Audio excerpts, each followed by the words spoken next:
Assalamualaikum warahmatullahi wabarakatuh. Perkenalkan, nama saya Isna Mulyana. Di sini saya akan menjelaskan pengertian dari data, kemudian macam-macam data itu, kemudian implementasi atau penerapan dari data itu sendiri.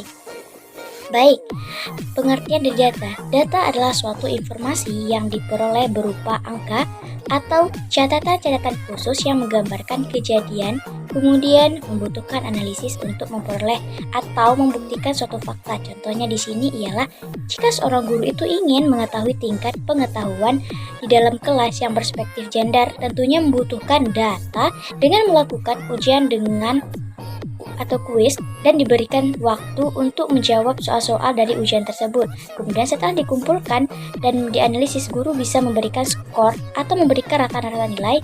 Kemudian guru baru bisa mengetahui jumlah dari hasil ujian tersebut.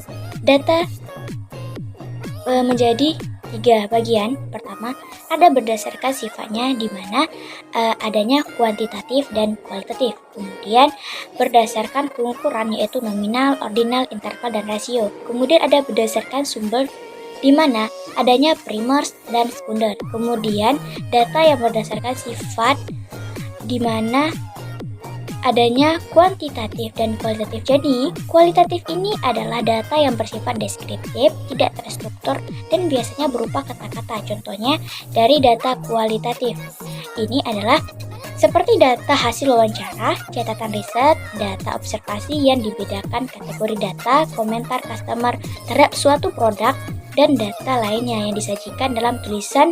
Tentu data dalam bentuk ini perlu metode khusus agar dapat dianalisa. Sementara data yang bersifat kuantitatif, yaitu informasi yang bisa diberikan nilai numerik atau diukur. Jika data kuantitatif bisa dianalisis menggunakan analisis statis.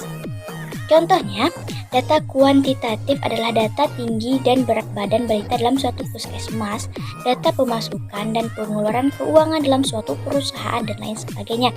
Sedangkan data kualitatif tidak bisa dilakukan itu. Kemudian, dalam pengukuran ada terbagi 4 macam, yaitu adanya interval, ordinal, rasio, dan nominal.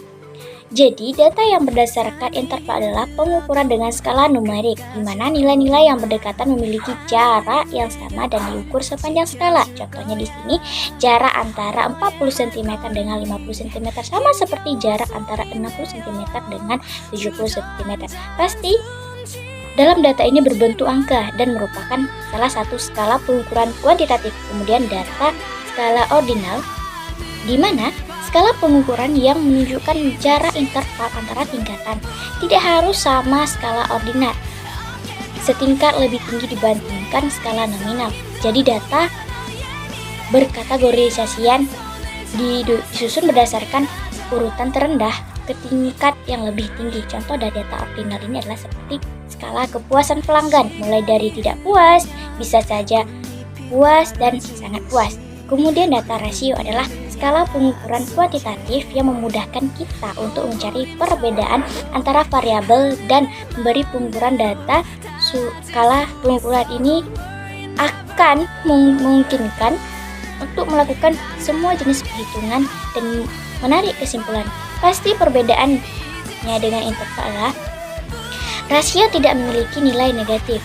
Contoh dari data rahasia ini adalah berat badan, misal berat badan A 30 kg dan berat badan B 60 kg. Maka berat badan A adalah setengah dari berat badan B. Selain itu, juga bisa digunakan untuk pengukuran usia, tinggi, berat, ukuran, jarak, panjang, dan lain sebagainya.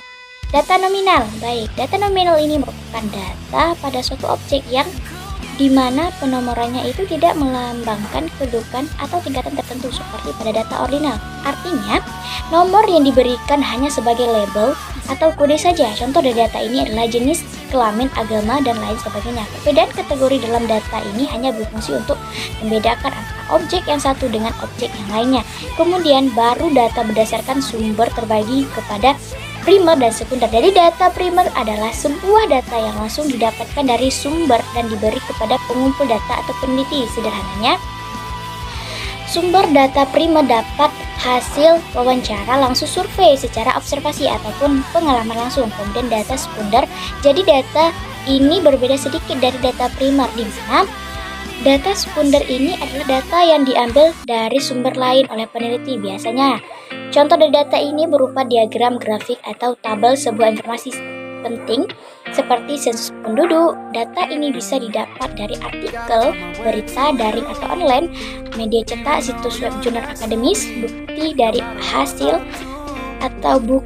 ahli hasil peneliti, dan buku. Implementasi basis data merupakan suatu tahapan dalam proses perancangan basis data. Tahap ini merupakan implementasi dari hasil pemodelan logikal dan fisikal. Bahasa pemerintah yang digunakan baik itu untuk definisi data ataupun penyimpanan data harus sesuai dengan DBMS yang dipilih oleh implementasi penyusunan basis data dimulai dari pembuatan berkas-berkas data, tabel-tabel entity kosong yang akan digunakan untuk menyimpan data dalam basis data.